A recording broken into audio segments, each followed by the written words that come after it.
सुप्रभात। मैं जगेंद्राणा। गुरु की पवित्र चेतनमय मूर्ति, गुरु की पवित्र चेतनमय मूर्ति, यह हमारी आज की आध्यात्मिक चर्चा का विषय है।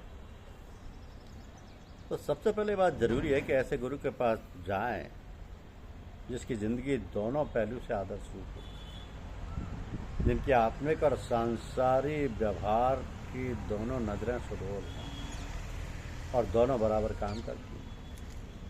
कानेपन और टेढ़ेपन आदि का शारीरिक अवगुण व ऐब ना हो और हया व अदब की मिठास उसमें हो, क्योंकि जैसे गुरु आप धारण करेंगे वैसे प्रभाव आप में आ जाएंगे। सुंदरताई के माने ही सरल सुडौल होने के हैं। ये बात अधिकतर ऐसे महात्मा में पाई जाती है जो संसार में गृहस्थ आश्रम में रहते हुए तमाम संसारी धर्म का पालन करते हैं और उधर परमात्मा से भी इस कदर प्रेम रखते हैं कि तमाम कर्म धर्म करते हुए दुनिया में लिप्त नहीं होते।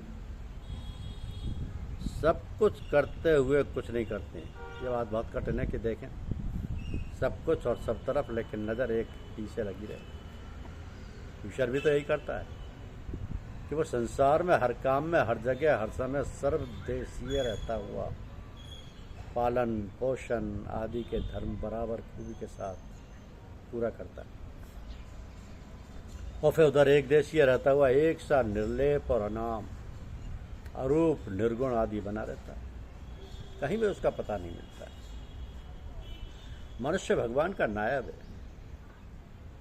मनुष्य चूंकि उसी परमात्मा के स्वरूप में संसारी पूर्ण हस्ती है, ये संसार में मालिक का वजीर या नायब माना जाता है, क्योंकि जो कि उसके आदेश व प्रभाव संसार में हुआ करते हैं वह मनुष्य ही के द्वारा प्रकाशित होते हैं। उसकी परिपूर्ण गति का ज्ञान व मिलाप इसी मनुष्य के द्वारा हुआ करता है। तो मनुष्य पूर्ण मनुष्य तभी हो सकता है कि अपने प्रतिनिधित्व को उसी खूबी के साथ कायम रखे जो उसकी बढ़ाई व मान के लिहाज से है और अपनी उस छोटी गृहस्थी या संसारी धर्मों के पालन और पोषण करने में कोई कोताही ना करे। तो मतलब ये कि सबको दुनिया में रहकर ईश्वर में बनने का प्रयत्न करना चाहिए। यही पूरा ईमान है। दुनिया माँ बाप स्त्री पुरुष रुपया पैसा शरीर इंद्रियां मित्र मनुष्यगण आदि को नहीं कहते हैं, बल्कि वास्तव में बात यह है कि जो वस्तु अपने व्यवहार में हमारी सूरत को ईश्वर के स्मरण से हटा दे तो वस्तु ही दुनिया हो जाती है। यदि ऐसा नहीं है तो ये सब वस्तुएं व्यवहार में रहती हुई भी दुखदायी और बाधक नहीं होती। दुनिया व संसार भी तो इसी परम परमेश्वर की पैदा की हुई यदि चीज है। यदि कोई अपने प्यारे की संतान या संबंधी वस्तुओं को जो उससे पैदा हुई हैं बुरी नजर से देखे भाले या उसके तोड़ने मरोड़ने का प्रयत्न करे करावे तो क्या उसका मालिक प्रसन्न होगा? कदापि नहीं। और फिर इसी से प्रसन्न होगा कि उसकी उत्पन्न की हुई सब वस्तुएं जो कुछ आपके नज़र में आए सबसे उचित अनुचित दोनों तरह के व्यवहार करें और जायज़ व नाजायज़ फ़ायदा उठाएं या ऐसा करने की कोशिश करें और कराएं। एक ही घर में माँ बहन फूफी चाची आदि सब मौजूद हैं, स्त्री भी है, तो मनुष्य की सभ्यता यही है कि एक ही नज़र से सबको देखते भालते हुए बर्तावे और व्यवहार में हर जगह अंतर है। यही व्यवहार में सुधार का मामला है और यही सदाचार का रूप है। दुनिया में रहकर दुनिया की चीज़ों के साथ उचित व्यवहार होगा तो आनंद और शांति मिलेगी, क्योंकि उचित व्यवहार को सभी पसंद करते हैं और ईश्वर भी प्रसन्न होता है। ये पुण्य का भागी बनना है। अगर व्यवहार में अनुचित रीति बढ़ती जाएगी, ऐसा करने की कोशिश की जाएगी तो पश्चाताप अशांति शोक आदि का दोष लगेगा और यही पाप का मार्ग बन जाता है। अब ये प्रश्न होता है कि आखिरकार हम गृहस्थी संसारी जाल चक्र व भंवर में रहते हुए कैसे ऐसी अवस्था पा सकते हैं कि जिससे मनुष्य दोनों के पोजीशन व भान कायम कर सके और हमारा श्रेष्ठ मंतव्य पूरा हो सके।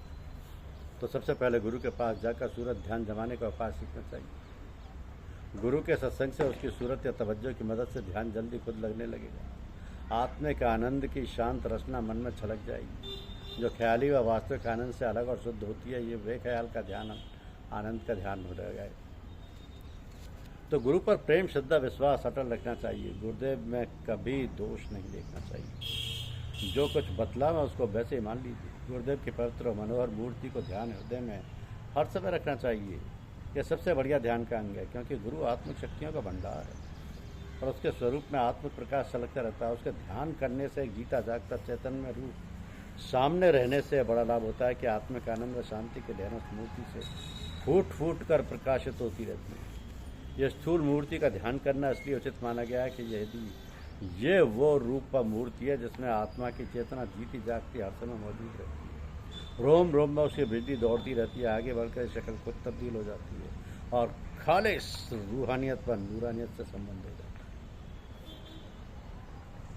इस पर हम छोटे से किस्से से उदाहरण से देकर रोशनी डालते हैं ताकि ईश्वर का ध्यान जो हर एक को, क्या अभ्यासियों को भी बड़ी कठिनता से कुछ न कुछ प्राप्त हो जाता है। और आरंभ में तो ये बात बिल्कुल ही असंभव है, क्योंकि ऐसी अवस्था में पहुंच जाए जहां अपने शरीर, मन, बुद्धि आदि से बिल्कुल बेसुध और बेकभी हो जाती है।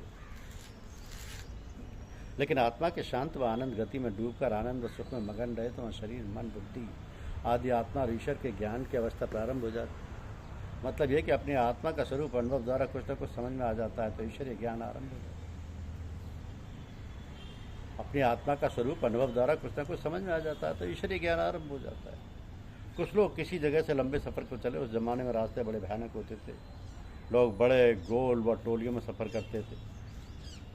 रेल जो व सड़कें आजकल किसी नहीं थी, तो सब लोग मिलकर एक महात्मा के पास गए जो पूरे दुनियादार और ग्रस्त थे।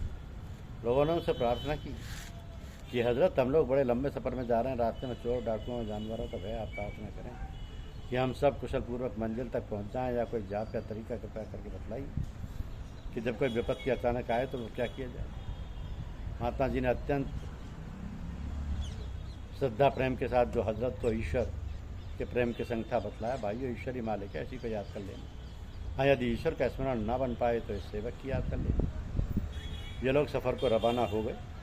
राह में अचानक डाकुओं ने हमला किया। सबने ईश्वर की याद की और उसको पुकारा, उसका जाप किया, लेकिन बुरी तरह से लुटे और जख्मी। उनमें से एक पुरुष ऐसा समझदार था कि जिसने गुरुदेव की दूसरी शिक्षा पर ध्यान दिया। उसने ईश्वर के स्मरण करने के बजाय अपने गुरुदेव की याद की और उनका ध्यान बांध दिया। जिस समय डाकुओं ने हमला किया वह पुरुष उसकी नज़र में ही ना आया और ना कोई इसकी तरफ मुखातिब हुआ और वह बिल्कुल साफ बच गया। जब सब लोग अपने देश को वापस आए तो सबने महात्मा जी से मिलकर शिकायत की कि हज़रत, ये क्या बात थी कि हम सब ने आपके हुक्म के अनुसार ईश्वर की याद की और उसका खूब ध्यान किया, लेकिन सब व्यर्थ हुआ। हम सब खूब लुटे और जख्मी हुए। हमारे एक साथी ने आपका ध्यान किया तो उसकी ओर डाकुओं ने रुख तक नहीं किया। गुरुदेव ने फरमाया कि इसमें भेद ये था कि आप सब ने मेरे बतलाने के अनुसार ईश्वर का ध्यान किया, जाप किया, उसकी याद की, और हमने भी मर्यादा के लिहाज से अपने प्रीतम की बढ़ाई रखी जो हमारा धर्म था। लेकिन साथ साथ तुमने उस ईश्वर के स्मरण करने की विधि तो पूछी न थी। न तुम्हारे पास कोई ऐसा बटन था या मीटर था जिसका संबंध उस बड़े बिजली के भंडार से होता, ताकि उस बटन या मीटर की घंटी कायदे से हरकत देकर बिजली को बुला लेते। और यही कारण था कि आप सब ने ईश्वर का स्मरण किया, लेकिन उसकी बिजली रूप सहायता आप तक नहीं। यद्यपि वह हर जगह एक रस जैसा मौजूद था, उसके पास बुलाने का मीटर ना हो, उसका उपयोग करने से विवश है।